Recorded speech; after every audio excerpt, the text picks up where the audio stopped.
Bonjour à tous, nouvelle vidéo. Nouvelles idées intéressantes qui tombent, ça tombe. Alors, de quoi je vais parler? Parce que j'ai plein de sujets intéressants là. J'ai plein de sujets intéressants. Je sais pas lequel choisir. Oh là là, c'est trop bien. C'est trop bien. Bon, du coup, je sais pas. Alors, j'ai envie de parler un peu des gens qui veulent sauver la planète. Allez. Mais peut-être d'autres choses aussi. Alors, comment dire? Il y a des gens, ils veulent sauver la planète parce qu'il y a de la pollution, ça change trop le climat, ça va se réchauffer, et en 2050, ce sera la catastrophe.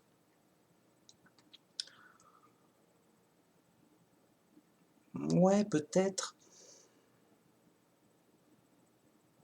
Mais bon, ce qui est problématique avec ça réellement, c'est d'abord la base. On ne sauvera pas la planète, c'est sûr et certain. On ne sauvera rien du tout même. On ne sauvera personne. C'est sûr et certain. Tout ce qu'on va essayer de faire, évidemment, ces façons de parler, c'est, on va dire, on va essayer d'arranger les choses si on peut pour que ce soit moins catastrophique. Donc quand on te dit on veut sauver la planète, bah, c'est une erreur. Enfin, c'est faux. En fait, il voulait dire on veut, comment dire, on veut quoi? On veut s'adapter le mieux possible à ce qui va arriver. Donc on veut qu'il y ait moins de pollution pour que ce soit moins grave. C'est comme si on disait qu'on voulait mourir moins vite. Quelqu'un, il est condamné à mort, il va mourir dans 1 an. Il va dire, bon, bah c'est fichu, mais si j'arrive à trouver un bon médicament, peut-être que je vais mourir que dans 5 ans ou 10 ans. Donc je cherche, je veux, donc le gars il va pas guérir, mais il veut essayer de se soigner pour peut-être vivre 2 ans au lieu d'1. Et pourquoi pas? Pourquoi pas? C'est bien. Mais ça remet les choses en place déjà. Donc évidemment, on ne sauvera rien du tout, ni la planète, ni les gens, ni quoi que ce soit. Ni même un monument, ni même rien, vraiment rien. On va mourir, on sauvera, vraiment. Il n'y a que Dieu, évidemment, qui puisse nous sauver réellement, durablement, complètement. Et lui seul, voilà. Donc, qu'est-ce qui se passe avec... Enfin, vous voyez, c'est un peu un retour à l'humilité. Les choses nous dépassent, mais vraiment. Voilà. Et donc, on revient à l'humilité et donc à la réalité. Voyez. Et c'est là le trésor du chrétien, la sagesse du chrétien, c'est plus il est humble, plus il est réaliste, et plus le chat veut sortir.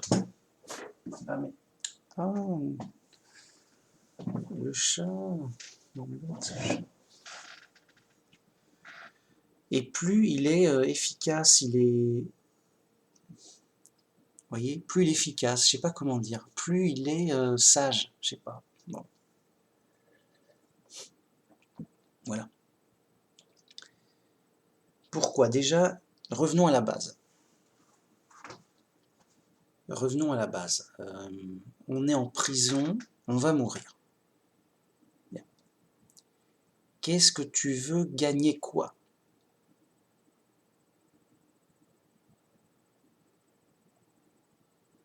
On est dans le chaos, il y a des problèmes partout.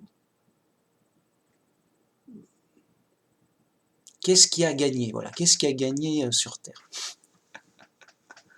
Voyez. Et donc, l'orgueilleux, il va se dire, j'ai gagné de la gloire du monde. Regardez, c'est moi le plus grand, le plus fort, le plus riche, le plus ceci, le plus cela. Mais il va quand même tout perdre. Et comme on dit, il va tomber de plus haut, j'ai envie de dire.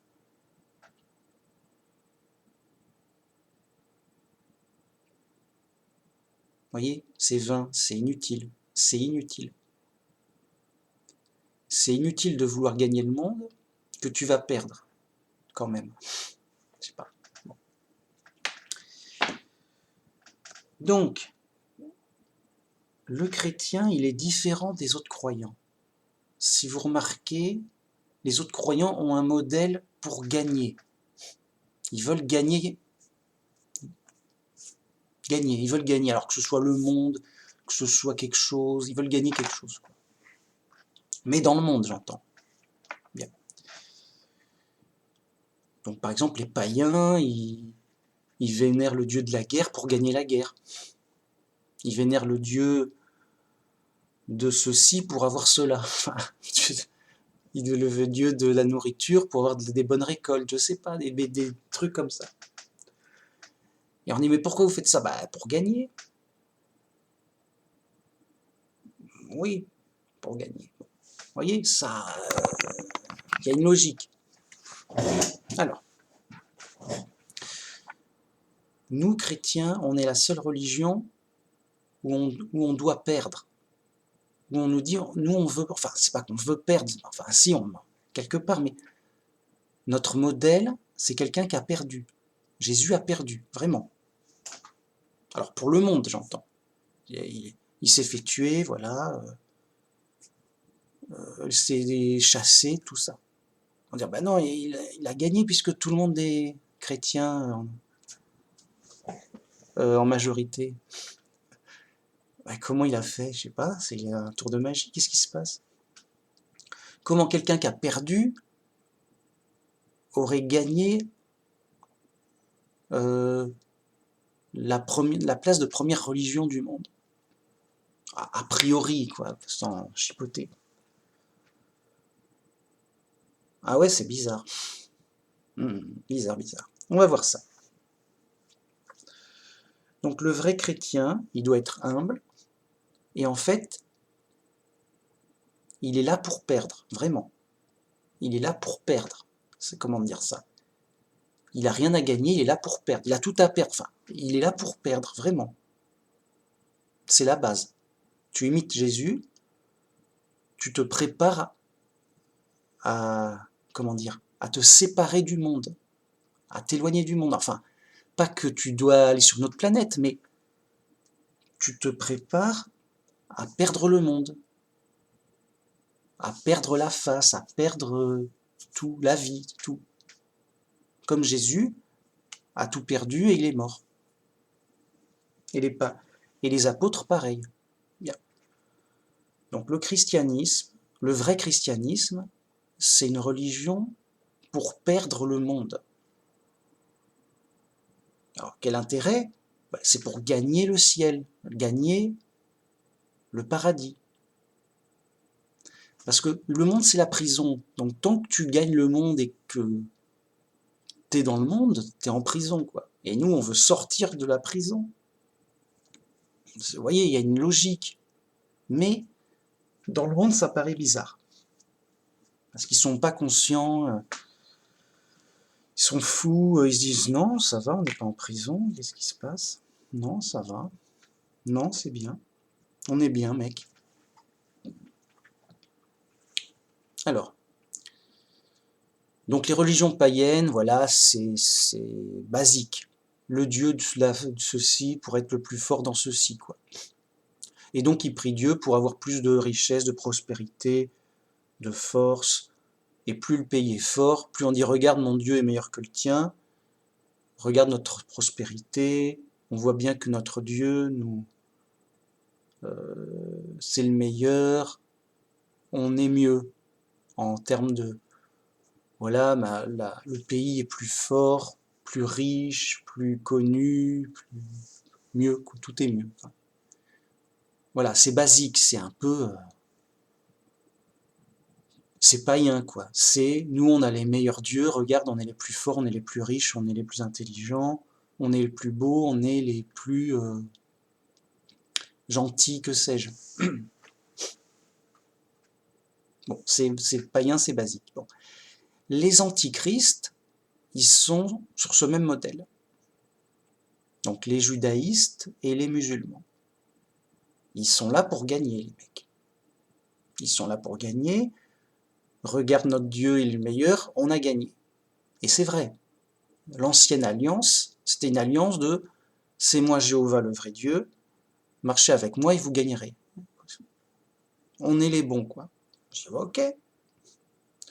Donc il y a Pharaon qui a, comment dire, qui a voulu tuer le peuple de Dieu, et il s'est fait tuer, mais comme ça, vite, en 2 secondes. Enfin, il s'est fait tuer, vous savez. Lui et son armée ont été tués par Dieu. Et les mecs, ils étaient là, bah voilà, on a gagné, on n'a rien fait, on a gagné. On n'a rien fait à part obéir à Dieu, quoi.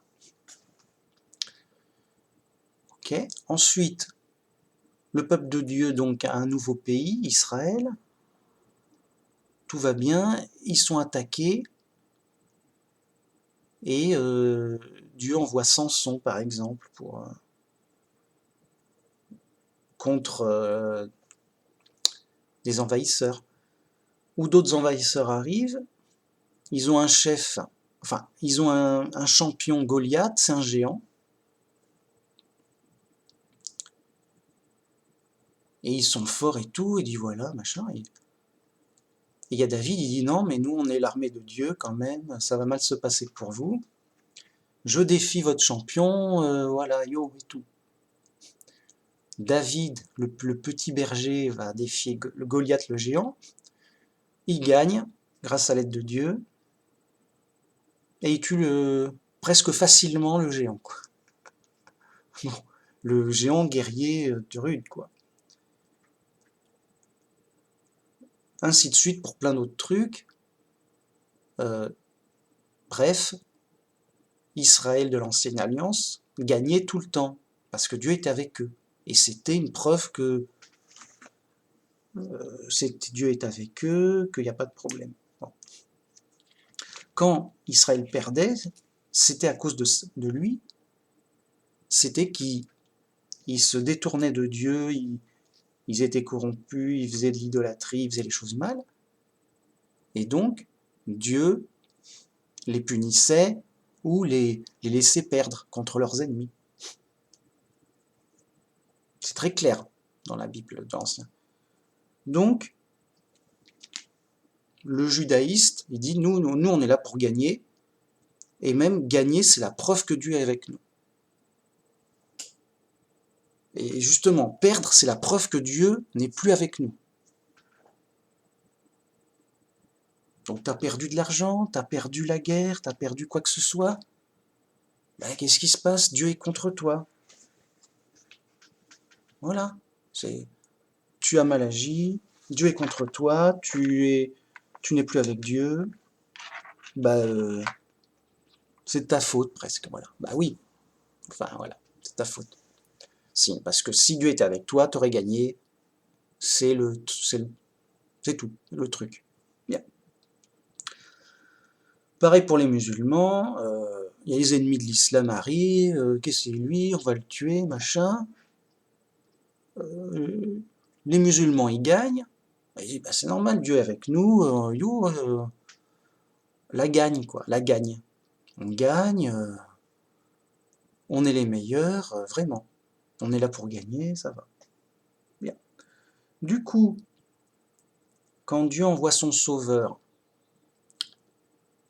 que le sauveur, il se sacrifie et il perd, en sacrifice, j'entends. Il meurt, voilà. Ben, les judaïstes donc de l'époque disent, bah voyez, si tu es le Fils de Dieu, bah, demande à Dieu de te sauver, on va voir. Et ils voient Jésus qui meurt, et ils disent, bah voilà, bah, c'est la preuve que Dieu n'est pas avec lui. Il a perdu, il est mort. Preuve que Dieu n'est pas avec lui.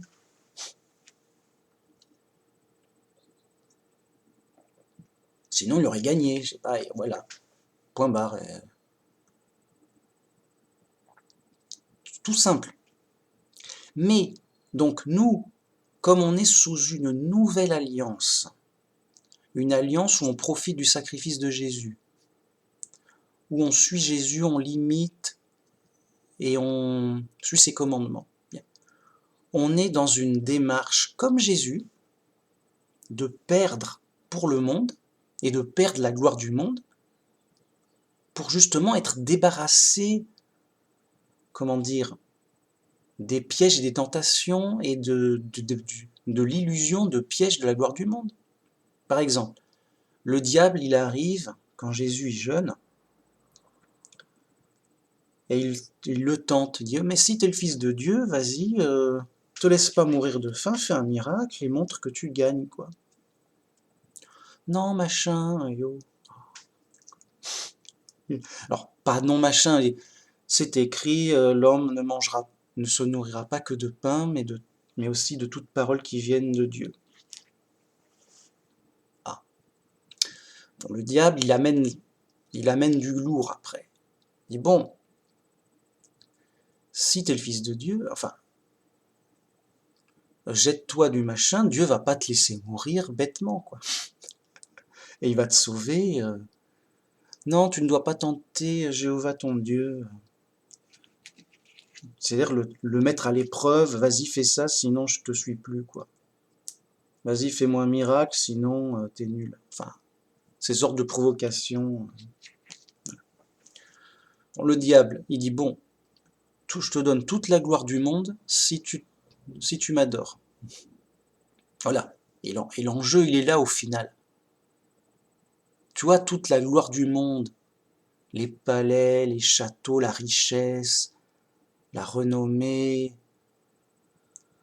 les belles choses, tout ce qu'il y a de bien, c'est à toi, tu seras le roi du monde, tu auras la gloire du monde, ce sera toi le roi du monde, voilà. Mais à condition que tu m'adores. Parce que c'est moi le meilleur, et tout, et c'est moi le plus fort, tout ça, tout ça. Et donc Jésus dit non, tu n'adoreras que Dieu seul, Jéhovah ton Dieu, voilà. Bah, tout est dit. Si c'est la gloire du monde que tu veux, bah, c'est presque tu fais un pacte avec le diable où tu prends ton... Bref, tu travailles pour avoir le plus d'argent, le plus de force possible, pour avoir le plus de gloire possible dans le monde et peut-être avoir... Voilà. Et comme disait Jésus, à quoi ça sert de gagner le monde si on perd son âme? Bah rien. Le mec, il travaille toute sa vie pour être super riche et être admiré et être dans une gloire de confort, de richesse, de renommée, de force, d'intelligence. Il est entouré des meilleurs conseiller, il a son armée personnelle, il a tout ce qu'il veut. Bon. Mais il meurt de vieillesse ou d'une maladie quelconque. Bah, il a tout perdu. Tout son trésor est perdu. Il est plus à lui, là, voilà. Il est plus lui. Il s'est même perdu lui-même en tant que personne qu'il était. Il est plus lui, je sais pas. Il est mort, quoi. Voilà, ça sert à rien. Alors, ça leur a occupé, je sais pas, si ça l'amuse, pourquoi pas, mais c'est pour rien. Donc, voilà. Si c'est pas amusé, en général, il faut travailler dur pour gagner tout ça. Bah, il s'est embêté pour rien. Bah bon, il est libre. Bon. Et donc, les gens, ils veulent gagner. Bah, finalement, ils veulent la gloire du monde. Et pas vraiment la gloire de Dieu, qui est autre chose. Et donc, comme le disait un apôtre, femme adultère que vous êtes, ne savez-vous pas que celui qui se fait ami du monde se fait ennemi de Dieu? Ami du monde, c'est se faire ennemi de Dieu. Donc le gars, ils veulent gagner dans le monde pour être les gens puissants du monde. Ben, ils se font un ennemi de Dieu. Et donc en islam, c'est pareil. Le mec dit, bah, si Dieu est avec toi, t'es le plus fort, bam bam, tu terrasses tes ennemis, bim boum, voilà, t'as gagné. Voilà, t'es le plus fort, t'as gagné, ça prouve que Dieu est avec toi. Si tu perds, c'est le contraire. Bien. D'accord, mais alors, je sais pas, il y a un problème. Bah oui, il y a un problème pour eux. C'est-à-dire que ce soit païen ou antichrist, où sont leurs victoires? Et j'ai envie de dire, ils perdent. Donc s'ils perdent, ça prouve que Dieu n'est pas avec eux de leur point de vue. Et donc on peut dire au judaïsme, ben Dieu est plus avec vous, qu'est-ce qui se passe? Vous perdez, machin. Oui, il y a eu des problèmes, oui, bon, voilà, mais ça va mieux, je sais pas, yo. Et pour les musulmans, on dit, bah alors, qu'est-ce qui se passe? Dieu est pas avec vous, vous arrêtez pas de perdre, qu'est-ce qui se passe? Oui, en ce moment c'est dur, bon, oh là là, qu'est-ce qui se passe? Dur et tout. Bah ouais, mais alors, vous gagnez jamais, ça vous dit, je sais pas, il n'y a pas un problème? Alors ils vont nous dire, oui, bah vous les chrétiens, vous perdez tout le temps aussi, machin et tout. Ah mais non, nous c'est pas pareil. Nous on est là pour perdre. Nous, on revendique de perdre. Enfin, les vrais chrétiens. C'est vrai que c'est rare, donc les mecs ils comprennent pas. Ils ont pas un vrai chrétien qui leur explique les vraies choses, quoi. Et encore moins le vrai christianisme. Non, nous on est là pour perdre. Donc si on perd, c'est normal. Dieu est avec nous, mais on perd. C'est normal. C'est la punition, on est en prison, c'est l'épreuve, on se sacrifie, on n'est pas de ce monde, entre guillemets. Oui, bah, comme Jésus. Mon royaume n'est pas de ce monde, voilà. Ah, c'est normal que vous perdez, mais alors alors quel intérêt d'être chrétien? Comment ça, quel intérêt? Mais pour sortir du monde, pour aller au paradis après la mort. Mais après la mort, nous aussi, on ira au paradis. Bah, est-ce qu'on te l'a promis dans les textes? Nous, on l'a bien promis. Vous, non, ou alors c'est pas vraiment clair. Hein. Déjà, d'entrée de jeu. Ensuite, bah, pourquoi Dieu ne vous fait pas gagner dès maintenant? Il n'a pas envie que vous gagniez? Qu'est-ce que vous êtes fâché? Qu'est-ce qui se passe? Vous voyez, il y a un problème de logique. Voyez. Alors que nous, en tout cas le vrai chrétien, parce que le faux chrétien, il est là pour gagner. Il se dit, voilà, Dieu est avec nous, la preuve, on a tué nos ennemis, on est les plus riches, on est les plus forts, on a vaincu contre l'invasion des musulmans, enfin, au Moyen-Âge, quoi, on a vaincu les sorcières, que sais-je, enfin, on a gagné, on a tué les hérétiques, on est les meilleurs, on est les plus riches. Ok, mais alors ça, c'est les faux chrétiens, mais fous, quoi. Jésus leur a dit, mais mec, on t'a dit de perdre. Quand ton ennemi te frappe, tends-lui l'autre joue. Ne résistez pas aux méchants. Qu'est-ce que tu n'as pas compris dans le texte? Je sais pas. Il y a quelque chose que tu n'as pas compris? Bref, le faux chrétien fait clairement et simplement le contraire de ce qui est écrit. C'est fou, je l'accorde, mais il est dans cette folie païenne avec la Trinité dans la tête pour tout déglinguer et autre chose, qui fait qu'il est dans des idées païennes. Non, ça va, on est des bons chrétiens, on est bons, la preuve on gagne, on est riche, ça swing bien. Donc les gens sont dans une incompréhension complète. Voyez ? Et donc, non, nous, vrais chrétiens, on revendique de perdre pour le monde, et c'est pour ça que nous prêchons, c'est pour ça que Paul disait, la prédication de la croix est une folie pour le monde, mais une puissance de Dieu pour nous qui sommes sauvés. C'est-à-dire que nous prêchons au monde que le Fils de Dieu s'est fait tuer en sacrifice. Le monde dit, ben c'est fou, il a perdu, on n'a pas envie de le suivre, on n'a pas envie de se faire taper dessus et de perdre. Des mecs, t'es fou, mec. Donc oui, enfin non, on n'est pas fou, mais oui, c'est une folie pour le monde. Le monde, il veut gagner, il veut pas perdre. D'accord. Mais c'est une puissance de Dieu parce qu'en fait, le monde est fou. C'est un peu, ils veulent gagner dans la perte. C'est-à-dire que c'est comme si tu étais dans un bateau qui coule et le mec, c'est un paquebot de luxe, tout ça, il y a des machines à sous, des casinos, et le mec il veut gagner au casino pendant que le bateau coule. Donc le bateau coule, oui ça va, il tient encore, ça va, bon, attends là j'ai une partie, je vais gagner au casino. Le mec il gagne au casino, là il y a une machine à sous, bingo.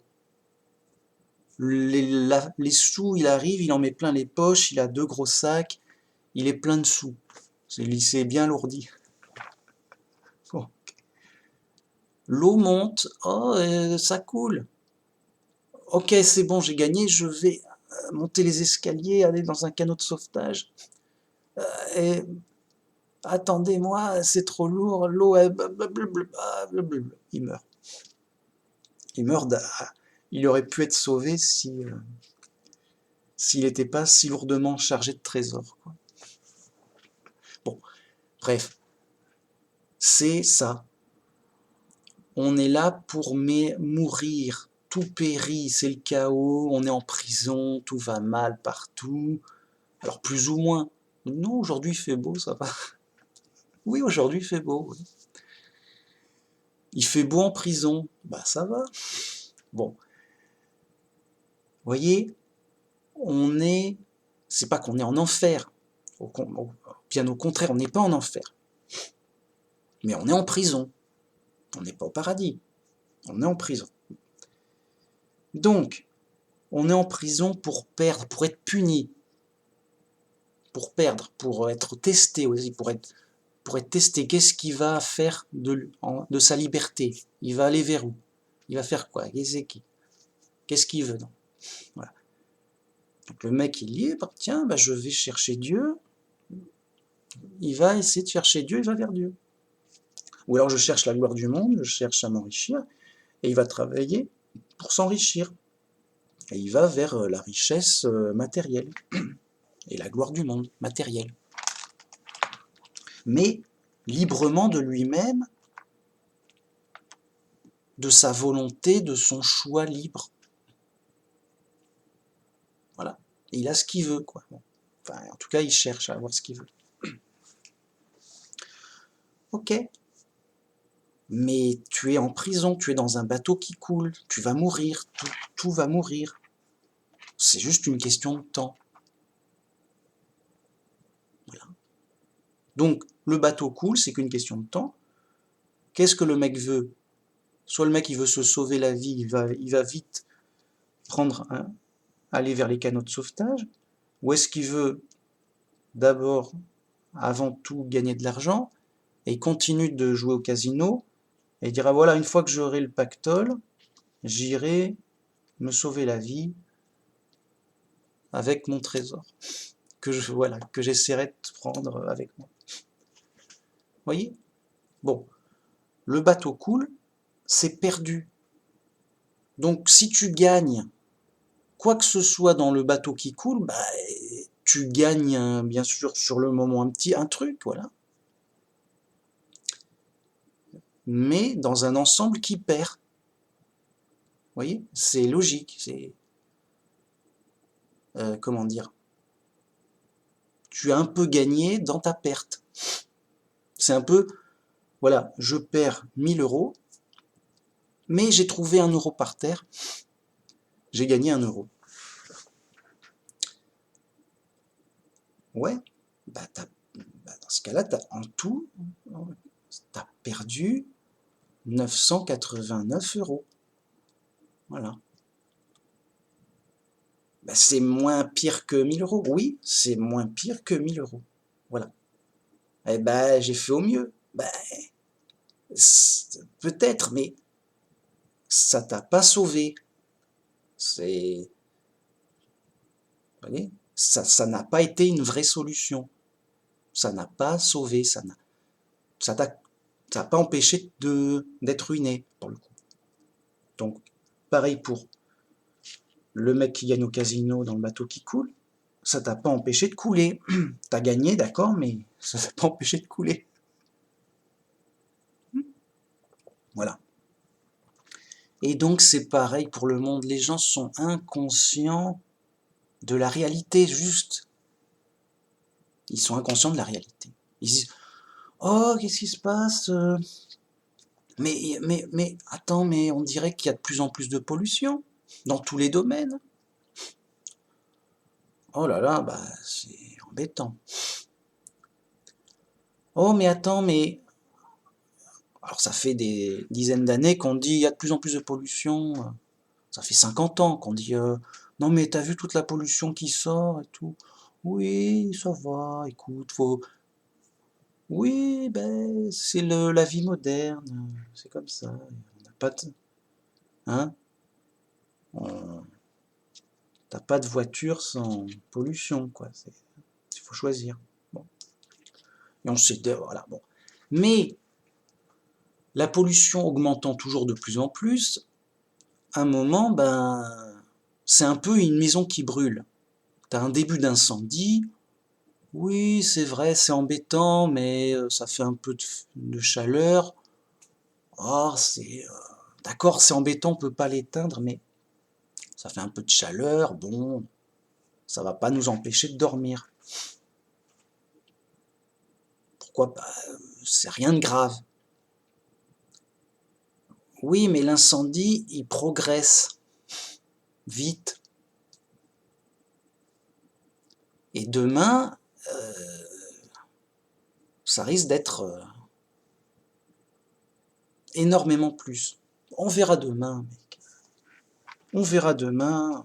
Écoute, yo, quoi. Tu m'embêtes, là je suis occupé. Tout va bien. De toute façon, on peut rien faire, m'embête pas. Le lendemain, l'incendie donc augmente comme prévu, de plus en plus, et oh là, bah là, ça chauffe, c'est dangereux là. Ça devient dangereux, ça chauffe. C'est pour le dire, ça chauffe. Et ça en devient dangereux. Bon, bah là, c'est dangereux. On est obligé de faire quelque chose. Ouais, mais on peut rien faire. On peut pas. Oui, mais quoi? On est embêté. Tout le monde est embêté. Ouais, d'accord, mais bon. Et écoute, on verra demain ce qu'on peut faire.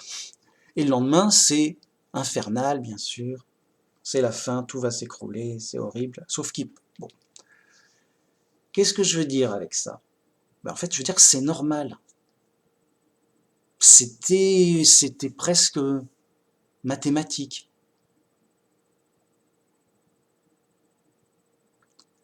C'est-à-dire que plus tu as de gens, comment dire, plus tu as de gens sur Terre, plus ils consomment, plus ils polluent, et à un moment, ben, c'est un peu t'as mangé tout le gâteau, il n'y a plus rien à manger.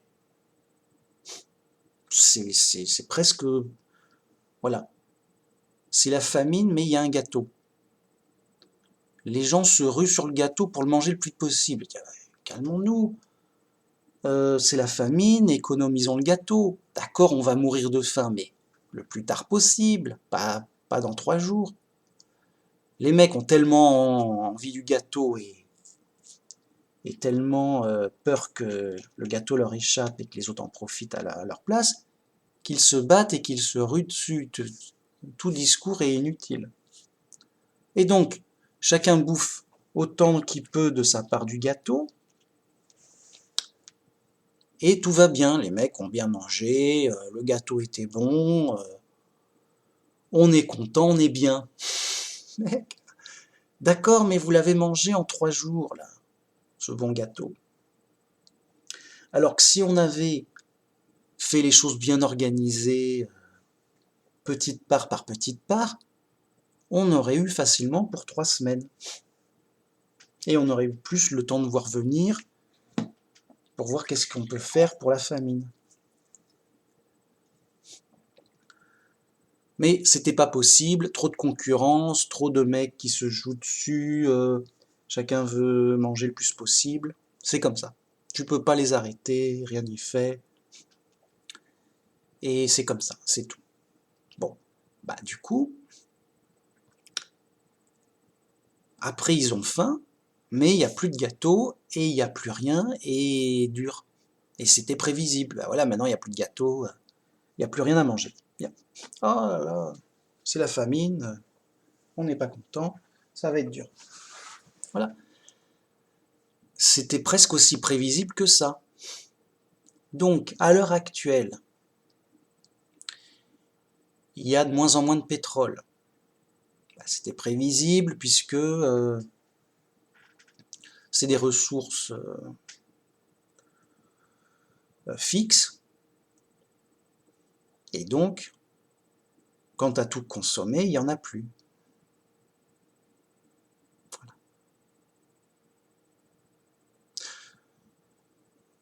Alors donc, pour l'heure actuelle, on a de plus en plus de pollution, de moins en moins de pétrole, de plus en plus de monde.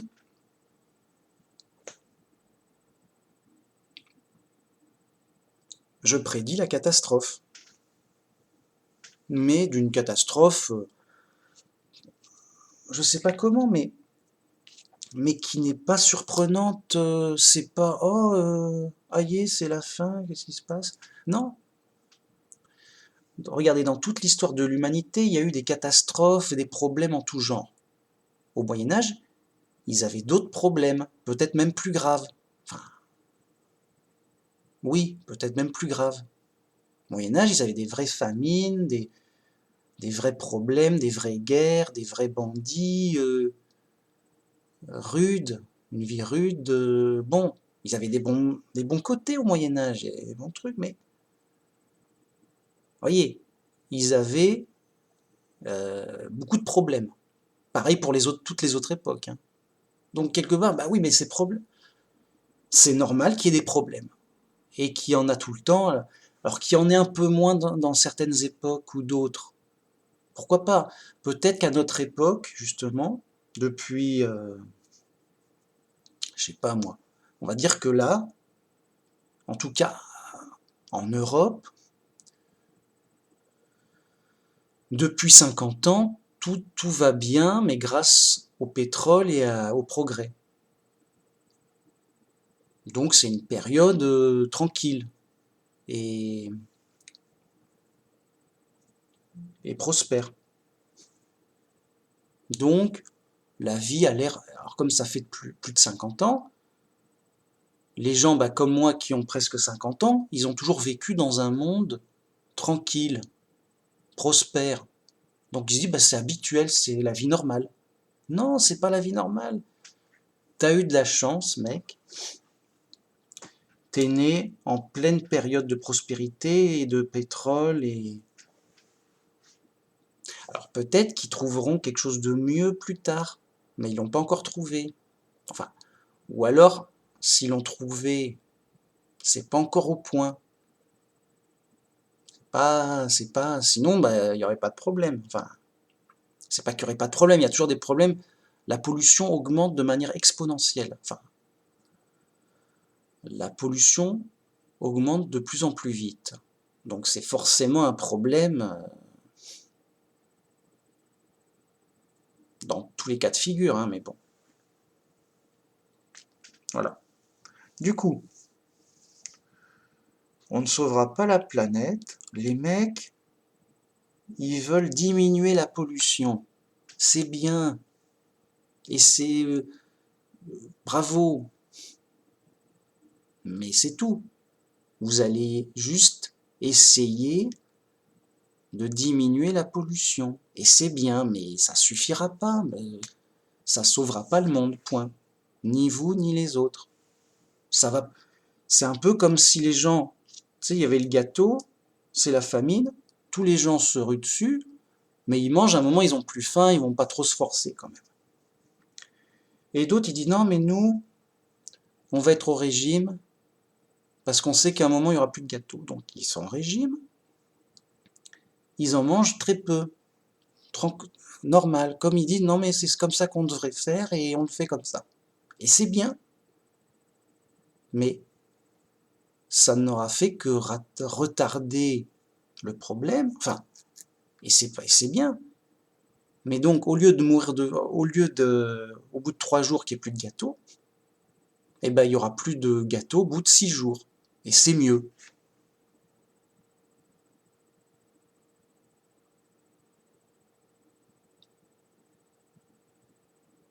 Voilà, mais c'est tout. Ça ne fera pas grand-chose de plus. Et donc, les gens ils disent non, mais ça suffit, maintenant il faut plus de pétrole, il faut plus consommer trop, il faut... Voilà, ils se mettent au régime au maximum, il faut polluer le moins possible. Très bien, et qu'ils le fassent. Mais les autres pays, eux, ils sont dans d'autres façons de voir, vraiment, et ils vont continuer, voire voilà, ils vont continuer à polluer de plus en plus, et c'est tout. C'est juste que tu auras fait de gros efforts pour ralentir le problème, mais en échouant quand même. Voilà. Donc c'est vraiment perdu. Mais c'est comme ça, c'est la réalité. J'y peux rien, moi. Alors, on pourrait se dire, non, Manu Max, t'es trop défaitiste. On peut quand même sauver la planète en faisant des trucs de fou, machin. On va faire une armée mondiale qui va imposer à tout le monde de ne plus polluer par la force. Bah, sacré projet.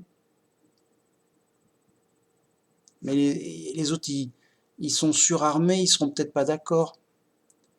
Bah, on leur fera la guerre. Oui, mais ça fera une grosse guerre de fou, avec tout ce qu'il y a de destruction, de pollution, de dégâts, de... Ouais, bon. Ouais, voyez, c'est un peu, ok, il n'y a qu'un gâteau pour tout le monde, et ben on va imposer une organisation par la force à tout le monde, et on va se battre contre ceux qui sont pas d'accord. D'accord, mais les mecs sont pas d'accord, ils vont se battre, ça fera peut-être plus de dégâts qu'autre chose, et il y aura peut-être du gâteau de perdu dans la bataille. Le mec, il a pris une part de gâteau, les gens se battent, le gâteau, il tombe par terre, il se fait écraser, il est perdu. Et du coup, tu as perdu une part de gâteau. Et les gens ont reçu des coups. Et ça n'aura pas vraiment...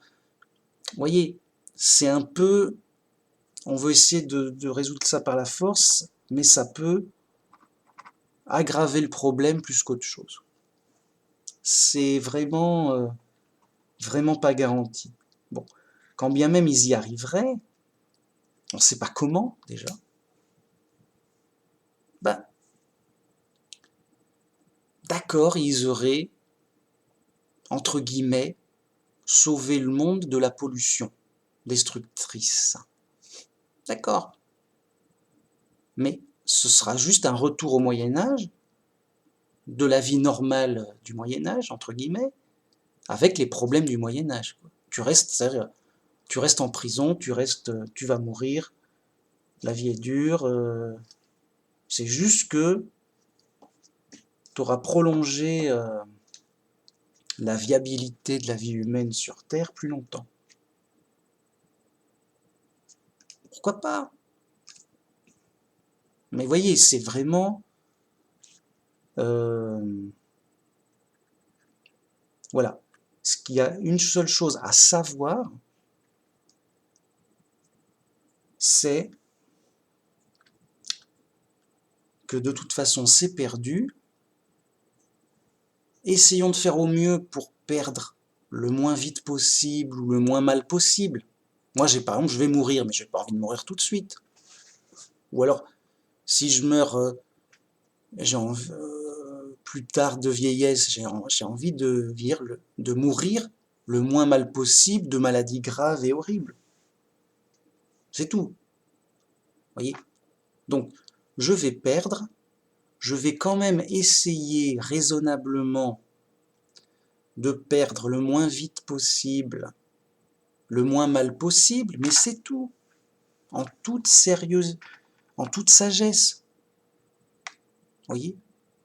Et donc, on revient au christianisme et à cette intelligence, c'est en fait, mais en fait, on est là pour perdre. En toute réalité, tout le monde perd. Bah, autant perdre le mieux possible en toute intelligence, c'est tout. C'est ça la sagesse de Dieu, qui est une puissance. Et les mecs, on va perdre, mais en faisant les choses bien, on va essayer de moins perdre vite et de moins perdre mal.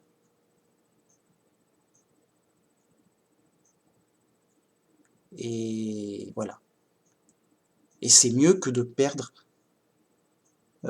vite et mal, quoi. Je sais pas si... Vous voyez? Donc, nous, vrais chrétiens, nous revendiquons de perdre pour le monde. Donc on va perdre notre force, on va perdre notre richesse, on va perdre notre intelligence, on va perdre notre beauté, on va perdre notre... comment dire? Notre fierté ou on va se faire humilier, on va perdre notre notoriété, notre dignité. Comme Jésus, qui a été traité comme un bandit, insulté, rabaissé. Insulté, rabaissé. Comme Jésus, quoi. Voilà. Jésus, c'est particulier, puisque, vous voyez, il n'a pas fait semblant de perdre, quoi. C'est un peu, il s'est livré à ses ennemis pour être condamné à mort, mais sur place publique, devant tout le monde, quoi. Clair et net. Voilà, les mecs, tuez-moi, j'ai perdu, vous avez gagné, voilà, tout est accompli. Quoi, tout est accompli? Bah oui, c'était prévu, mec, mais les mecs étaient pas là pour entendre des explications, ils étaient là pour se moquer de lui, dire, bah si tu es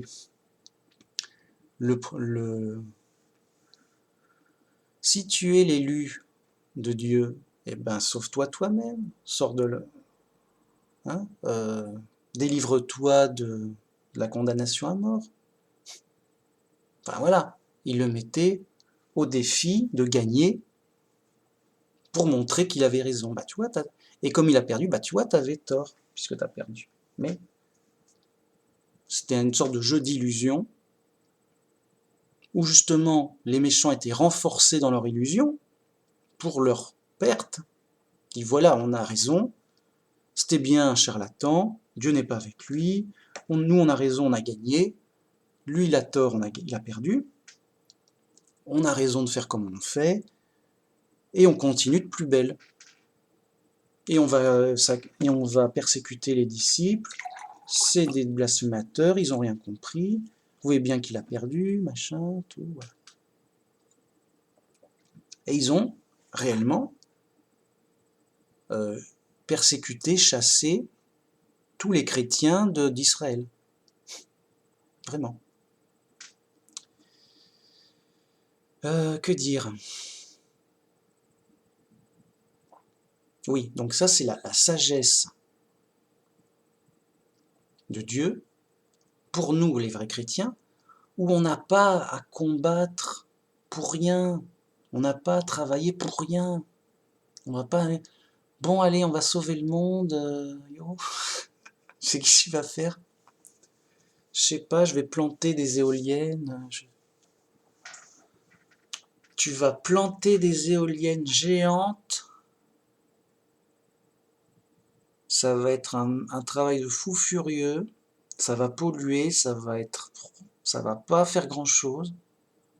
Bref, tu vas t'épuiser pour rien et alors, ça va. Et alors? Bah yo, j'aurais essayé quoi. Ah ouais yo, oui t'auras essayé. Oui t'es libre, fais ce que tu veux, mais yo quoi. Ça fera rien de. Ça peut. Voyez, on se demande si ça va améliorer les choses quoi. Vraiment c'est bon. Donc sérieusement, le vrai chrétien il est là pour perdre. Et c'est ça la puissance de Dieu cachée pour le monde, qui est mais non mais nous mec, on n'est pas fous, on veut sortir de prison, on n'est pas là pour décorer la prison, on n'est pas là pour améliorer la prison, pour en faire un petit paradis. C'est fou. Évidemment que la prison ne sera jamais un paradis, et en plus, c'est pas fait pour ça quoi. Sérieux. La prison c'est fait pour être une prison, pour punir. Les gens sont punis, ils souffrent. Et ça, voilà. Donc non, c'est fou, mec. Si les mecs peuvent...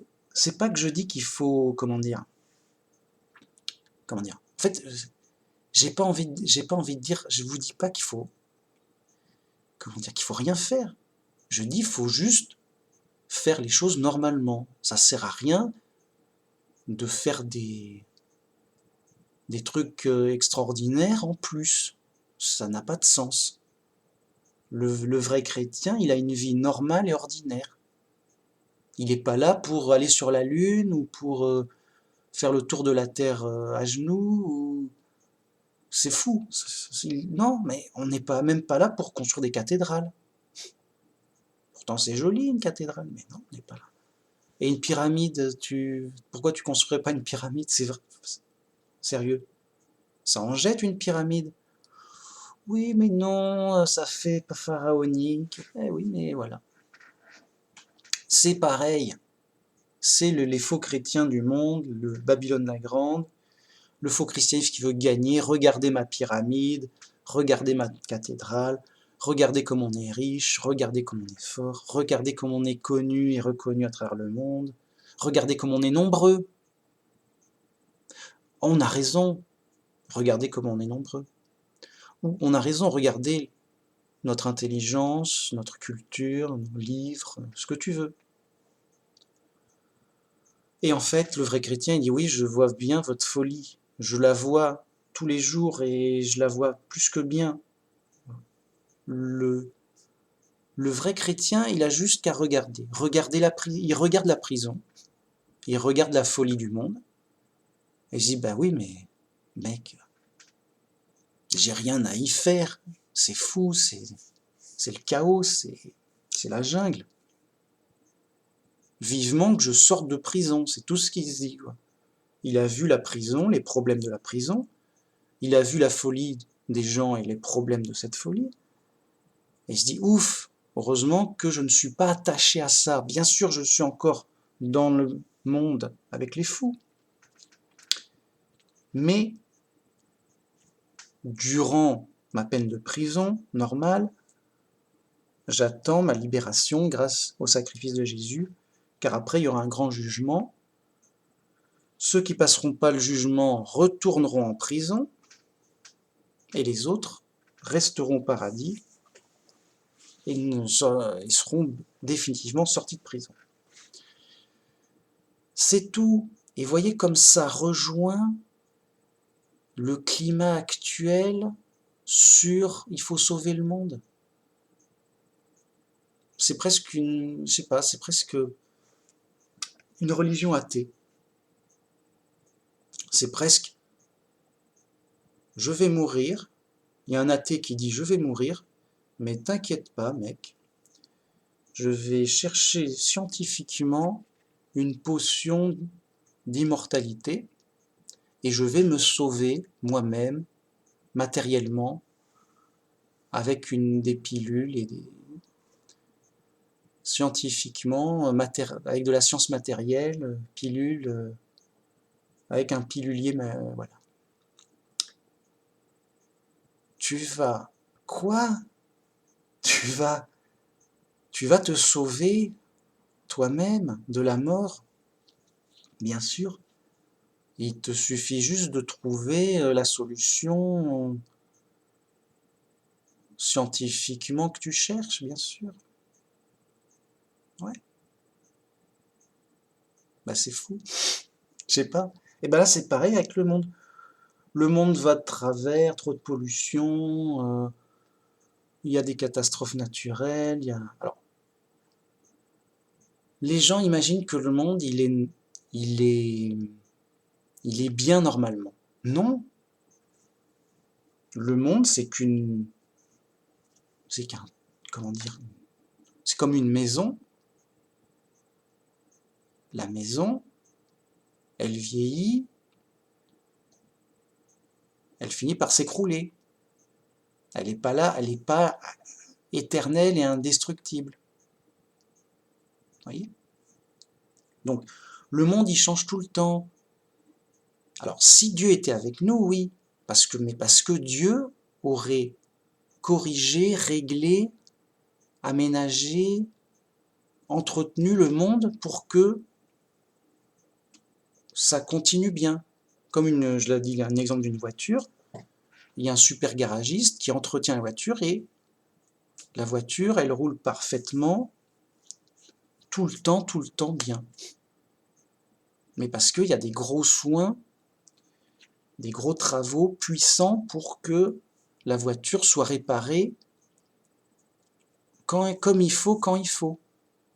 Et Mais si la voiture n'est pas réparée du tout et entretenue du tout, elle vieillit et au bout de 10-20 ans, elle est morte. Mais normalement, par l'usure. Bon, et ben notre monde, qui est une prison, elle est à l'abandon dans l'univers, j'ai envie de dire, elle est à l'abandon dans la nature. Et donc, bah normalement, elle dépérit, le monde dépérit normalement, de toutes sortes de façons. Et c'était déjà le cas avant avec, comment dire, bah avant il y avait des catastrophes naturelles, il y avait des problèmes en tout genre, juste par la nature.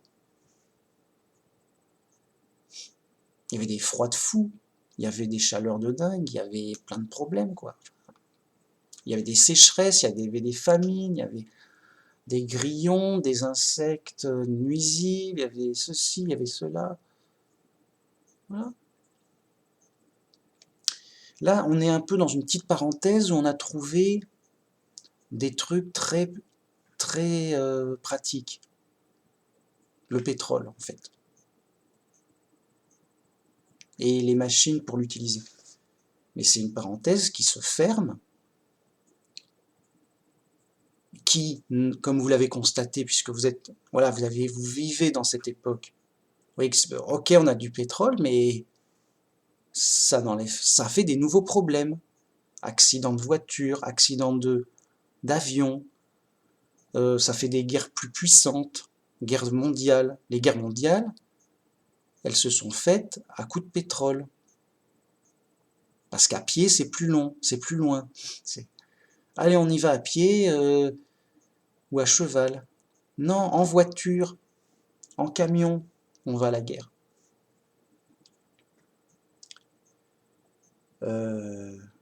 Ensuite, il y a la pollution. Et plus tous les problèmes de justice, de drogue, de ce que tu veux. D'autres problèmes. Bon, voyez, on n'est pas sans problème tout en ayant une prospérité étonnante par rapport à avant. Bon.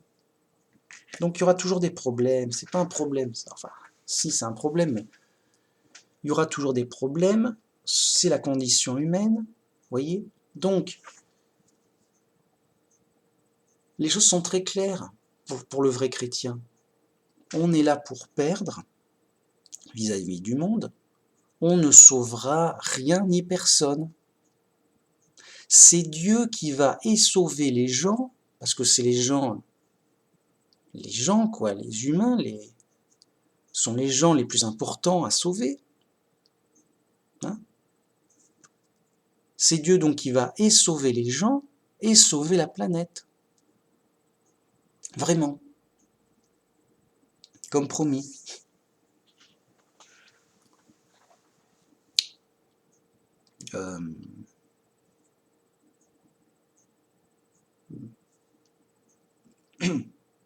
Donc,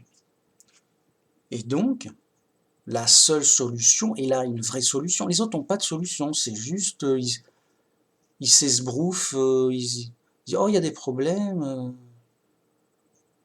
voilà, bah oui, il y a des problèmes. Les mecs, c'est fou ça, j'ai l'impression qu'ils n'ont pas compris qu'il n'y avait pas de solution. S'ils avaient compris qu'il n'y avait pas de solution, ils disent, bon, il y a des gros problèmes de pollution, ok, on va essayer de polluer le moins possible, mais comme on peut, quoi, sans se donner des coups de fouet, quoi. On va essayer, tranquille, de polluer le moins possible, mais sans plus, on ne peut pas faire de miracle. C'est tout.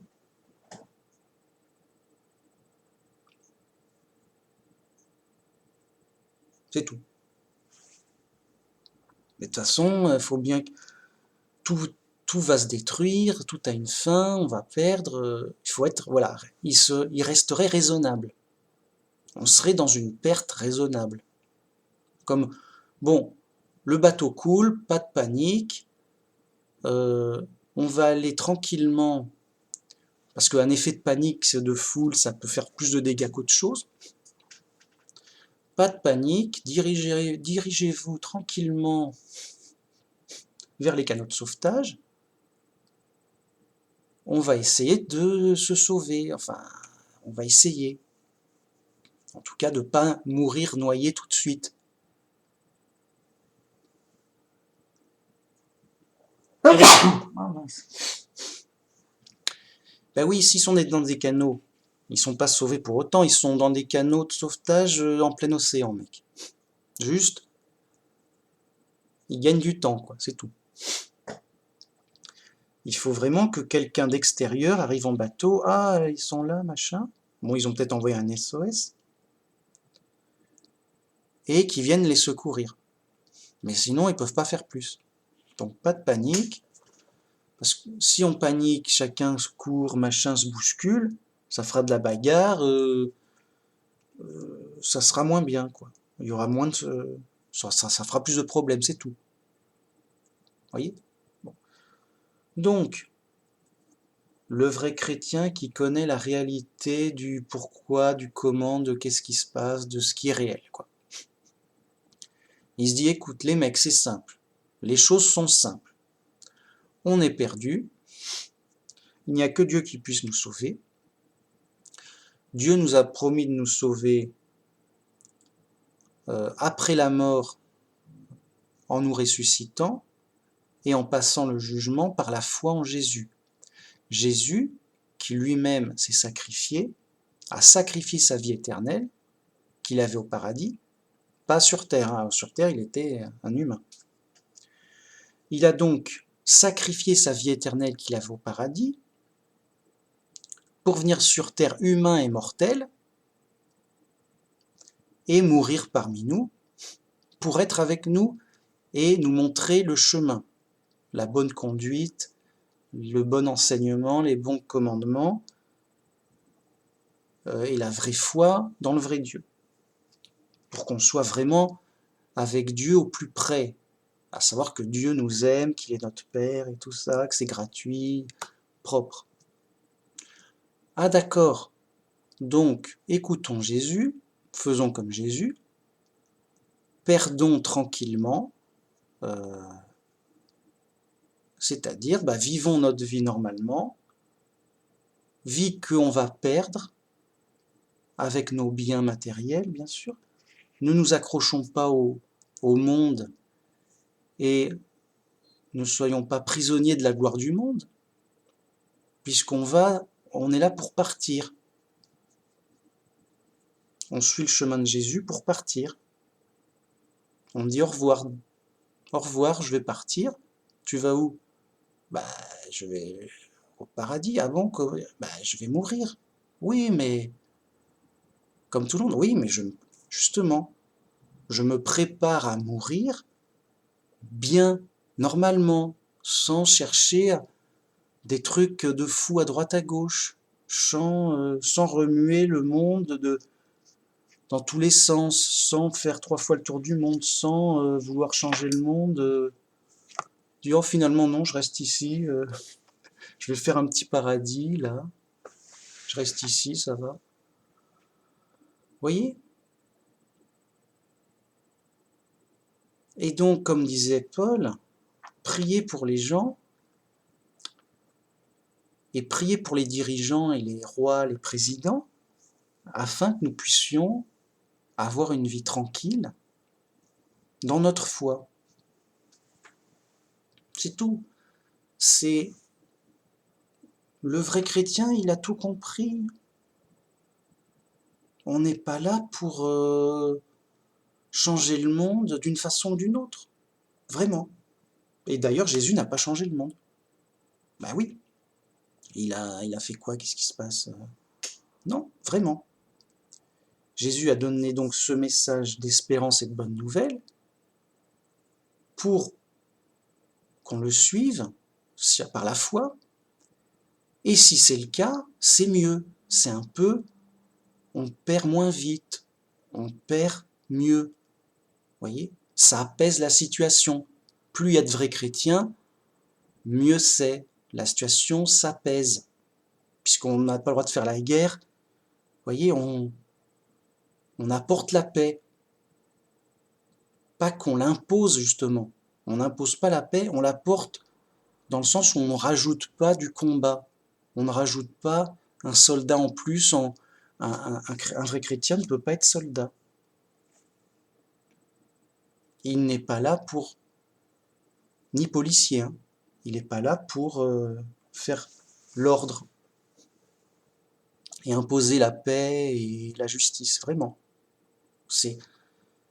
Les gens ne comprennent pas ça, ils disent non mais comment on va faire pour gagner? Mais on va pas gagner, mec. Mais on veut pas perdre. Mais on va perdre, mec. Mais qu'est-ce qu'on fait alors? Fais ta vie, mec. Fais ta vie normale, tranquille. Tu vas pas changer le monde, tu vas pas... Vraiment. Et d'autant plus que, regardez, c'est les faux chrétiens qui, soi-disant, veulent changer le monde par le christianisme ou pour le christianisme. Oui, on va faire des croisades, on va reprendre le terrain des chrétiens, machin, de Jérusalem et autres, contre ces ordres d'impies, de païens, de mécréants, que sais-je. Et on va faire des grosses cathédrales, et on va s'enrichir, et on va montrer que c'est ça le vrai Dieu qui fait gagner, la gagne. On va remplir des stades de foot pour, pour, pour faire des prix, des églises géantes. On va en mettre plein la vue. On va passer à la télé. On va donner gratuitement des évangiles à tout le monde, comme s'il pleuvait des évangiles. Oh, il pleut des évangiles. Ah bah alors, on n'est pas forts, nous les faux chrétiens, on fait pleuvoir des évangiles. Il pleut. Cadeau. Alors, voyez, c'est de l'esbrouf et c'est pas chrétien, quoi. Je veux dire, le vrai chrétien, il est humble, ordinaire, il partage sa foi autour de lui. Il y a deux, trois mecs qui le connaissent. Ah ouais, mais lui, c'est le chrétien du coin, quoi. Et voilà. C'est Manu Max, le chrétien du coin, du village. Enfin, pas que je sois le seul dans le village, mais je crois que je suis le seul vrai chrétien du village. Ça, ouais. Non, sérieusement. Je crois, sérieusement, que je suis le seul vrai chrétien qui a aussi bien compris. Alors, je suis pas le seul vrai chrétien dans le monde. Et tant mieux. Et je m'en félicite. Et je félicite les gens qui ont d'eux-mêmes trouvé. Voilà, c'est bien. Mais je crois être le seul vrai chrétien qui ait bien tout compris. Moi, Manu Max de Yo, le mec là, qui parle là, dans ce coin, avec sa webcam dans son village, en mode Yo, quoi. Non, il a pas tout compris, c'est pas possible. C'est qui? Quoi? Mais comment? Il est surintelligent? Il y a Dieu qui lui est apparu tous les jours? Non, rien. Juste simplement, quoi. Mais non, c'est pas possible. Alors les autres, ils auraient rien compris, ça serait trop simple. Et les autres, alors, oui, c'est simple. Et justement, beaucoup de gens ne comprennent pas les choses simples parce qu'ils cherchent compliqué, bien sûr. Mais ça demande beaucoup de réflexion pour creuser la simplicité, jusqu'à ce que ce soit solide.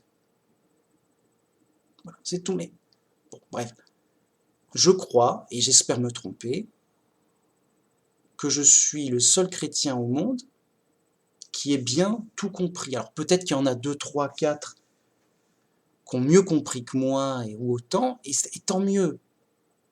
Mais vous voyez comme c'est rare dingue. C'est rare dingue. Et pourtant c'est simple à pleurer. Juste quelqu'un qui est pas fou, qui m'écoute, il dit, voilà, il prend toutes les démonstrations une par une, à côte, et comme des mathématiques, il dit oui, ben, c'est vrai, c'est juste, oui, ben, ça va de soi. Pourquoi les gens disent autre chose? Et il serait comme moi, il serait choqué de la folie des gens, mais ils comprennent pas les choses simples. Ah, vrai, ah d'accord. Mais c'est fou. Ah oui, mais on est chez les fous. Donc il serait choqué, mais à un moment, comme moi, il serait habitué. Non, mais ça va, les mecs, c'est normal, on est chez les fous. C'est la folie du monde, c'est la punition. Et en plus, le diable égare le monde entier, ça rajoute des difficultés. C'est normal. C'est le chemin étroit, tout, voilà. Donc tout est normal. On est en prison, on souffre, c'est dur, tout est normal, mec. On nous raconte plein de choses diverses et variées, beaucoup d'illusions, donc, beaucoup de choses fausses, beaucoup d'erreurs, c'est normal. Les gens sont perdus dans tous les sens du terme, ils vont mourir, c'est normal. Tout est normal et parfait. C'est la volonté de Dieu de punir les coupables que nous sommes et de nous sauver par la foi en Jésus pour un retour vers Dieu personnel qu'on cherche volontairement de soi-même.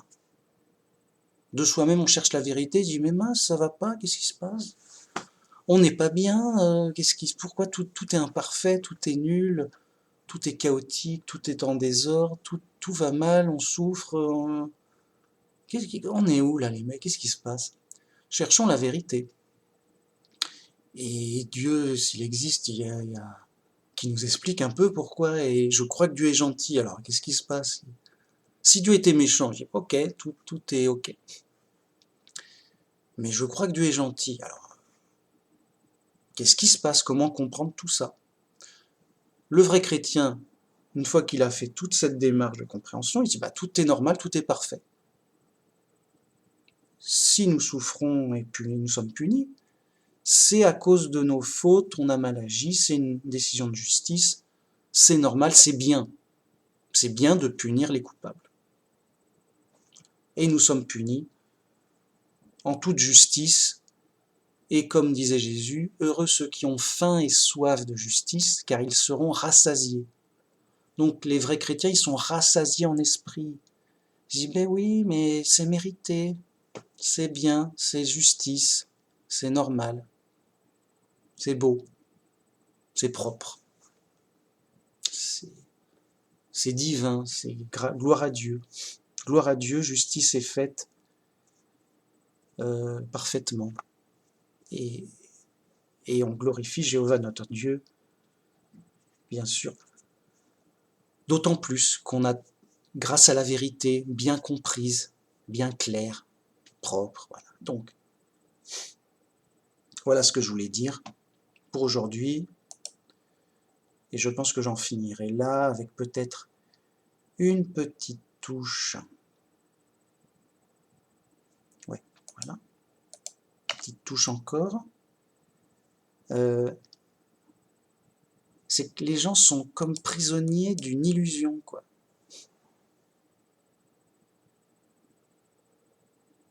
Les gens sont prisonniers des apparences et ils n'ont pas le temps de réfléchir pour dire ouais, mais vous voyez, il y a des contradictions et des incohérences. Ils disent bah, la vie c'est compliqué, c'est contradictoire, c'est absurde, ça n'a pas de sens. La vie ça n'a pas de sens, c'est comment dire, c'est paradoxal, tu veux ci mais t'as autre chose, t'as jamais ce que tu veux, mais voilà, les gens ne trouvent, se heurtent à l'illusion et à tous les contresens au point de s'habituer. Oui, mais c'est contradictoire, mais c'est normal. Oui, c'est absurde, mais c'est la vie, c'est normal. Enfin, oui, au point même du oui, mais la mort, ça fait partie de la vie. C'est la nature, c'est la vie. Ouais, mais c'est dur, mais on souffre, on meurt, mais qu'est-ce qui se passe? On fait quoi? C'est la vie, cherche pas, c'est la nature. Apprécie la nature, apprécie la vie. Non, mais je veux bien apprécier la vie, mais si on souffre et on meurt, mec, on peut pas. Il y a un problème. Tu sais, oui, c'est vrai que c'est contradictoire, c'est paradoxal, mais ça prouve que c'est vrai, quoi. C'est la vie, c'est comme ça. Mec, prisonnier du brouillard d'incohérence et de contradiction. Et il reste là, il dit, écoute, la vie c'est compliqué. C'est compliqué la vie, oui, oui, ça n'a pas de sens, mais voilà. Oui, c'est ça. Oui, voilà. Mec, oui, non, mais il y a un problème, on est d'accord. Est-ce qu'on est d'accord qu'il y a un problème? Oui, mais non. Ah, mince. Il y a un problème. Hein? T'as un problème? T'as pas de problème? J'ai pas de problème, voilà. Faut pas en faire un problème. Il y a un problème.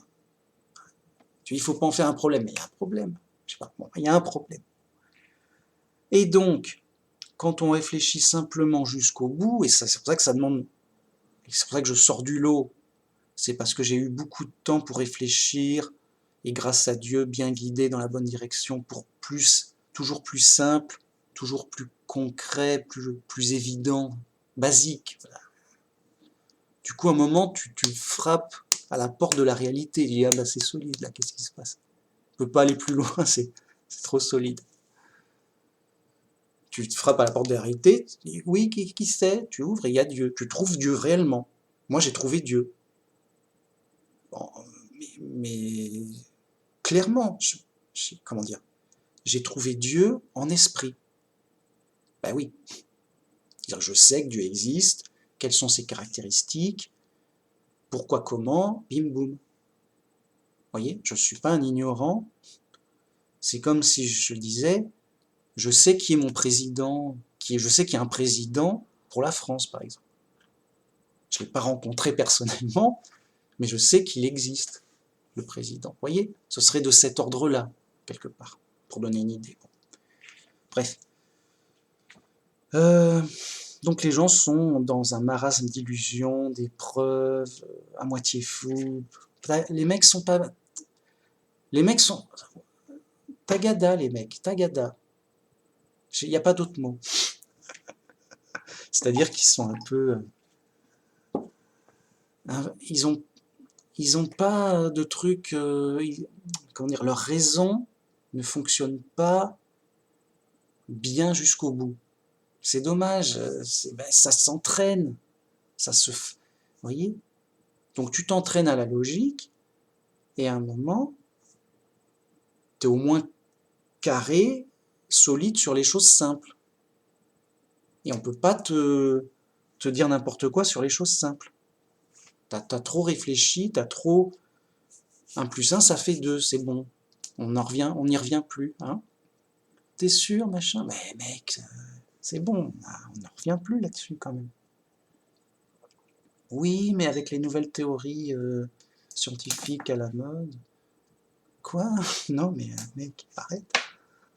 Ça se fait pas. Vous voyez, les mecs sont dans la confusion. Donc, ils sont encore prisonniers. Vous voyez, ils sont prisonniers, mais mentalement durs. Les mecs ne comprennent pas ce que je dis. Les mecs, ils pensent même pas à ce que je dis. C'est-à-dire que les mecs, ils vivent leur vie. Bon, je vis ma vie, comme dans les films. Je vais m'acheter une maison, puis après, je vais améliorer ma maison, puis après, je vais mettre de l'argent de côté pour la retraite, après, je vais partir en vacances ici, c'est super, voilà, je vais me faire une belle vie.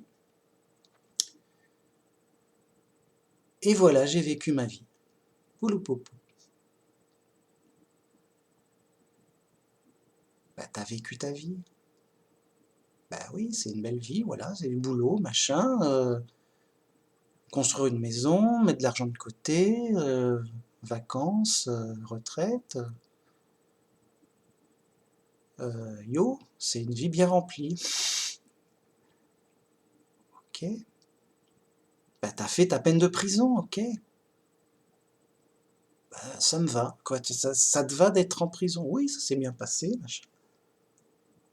Ah, parce que ça s'est plus ou moins bien passé, ta peine de prison, tu penses même pas à sortir, ça te plaît, tu veux, c'est bon.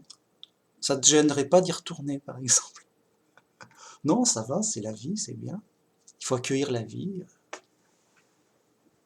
Il faut accueillir la vie, mec. Mais qu'est-ce qui va t'arriver si tu reviens?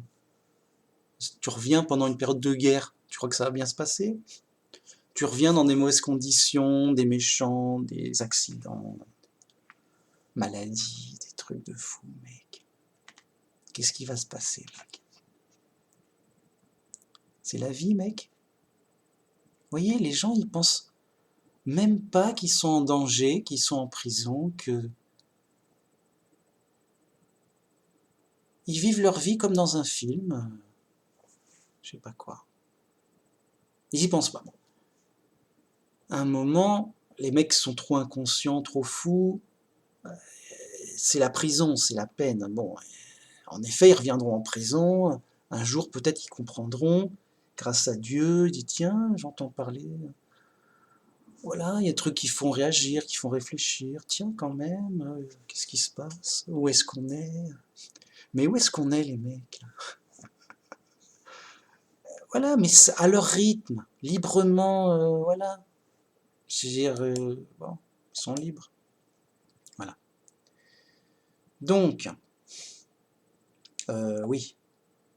Bah, vous voyez? Et donc, les chrétiens, les faux chrétiens, donc, bah pareil, ils se disent non, mais nous, on vit notre vie, on gagne, on est bien, ça va bien, tout va bien. Et donc, comment dire, là où il y a une contradiction, vous voyez, comment dire, un faux chrétien, s'il est dans cette approche comme les antichrists, on devrait lui dire, bah alors, tu as eu un pépin, tu as eu un accident de voiture, par exemple, qu'est-ce qui se passe? Pourquoi Dieu t'a laissé un accident de voiture? Oui, mais non, mais ça aurait pu être plus grave. D'accord. Bon, tu as eu un accident de voiture, tu es à l'hosto, euh, t'as perdu ton bras.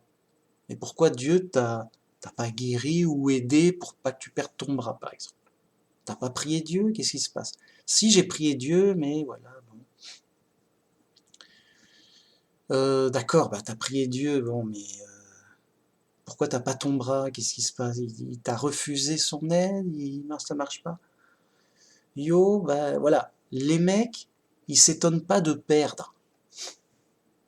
Alors qu'ils sont dans leur illusion, dans un schéma où ils doivent gagner, ils ont trouvé le truc pour gagner. Bah mec, si t'as trouvé le truc pour gagner, pourquoi tu perds? Vous voyez, c'est une contradiction qui normalement devrait faire réfléchir, ou du moins dire, bah, il y a un truc qui cloche, ça va pas. Donc pareil pour les antichrists. Bah, si Dieu est avec toi, pourquoi tu perds? Qu'est-ce qui se passe? T'es fâché avec Dieu, tout ça? T'as mal agi, machin, comme... Parce que dans l'Ancien Testament, c'est clair. Vous êtes avec Dieu, vous gagnez, voilà, c'est tout. Contre vos ennemis, ce sera un pays prospère, où coulera le lait et le miel, ce sera un petit... Tout va bien, quoi.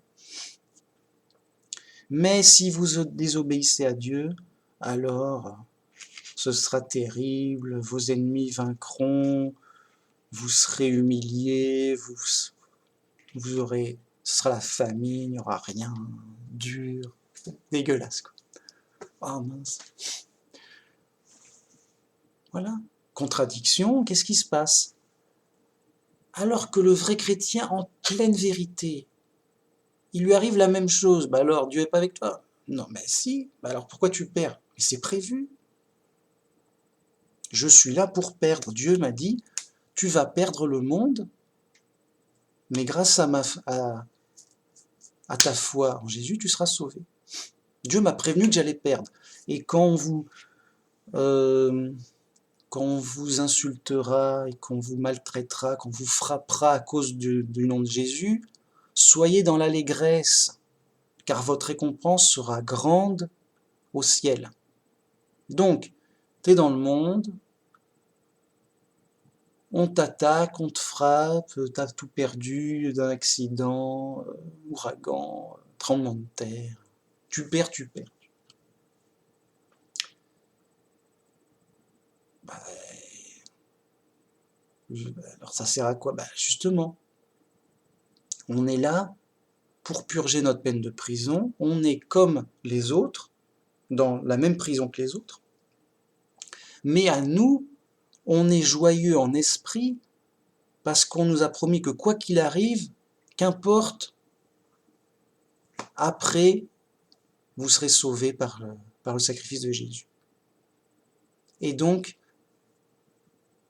portez votre croix, et Jésus disait, personne ne peut devenir mon disciple s'il ne porte pas sa croix, c'est-à-dire ses épreuves, son sacrifice, sa punition.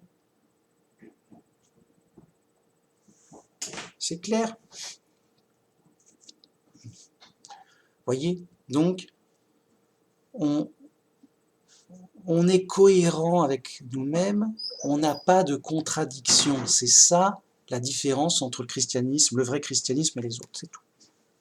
Et c'est là donc la pleine vérité. C'est pas des demi-vérités, des demi-erreurs, des trucs bizarres,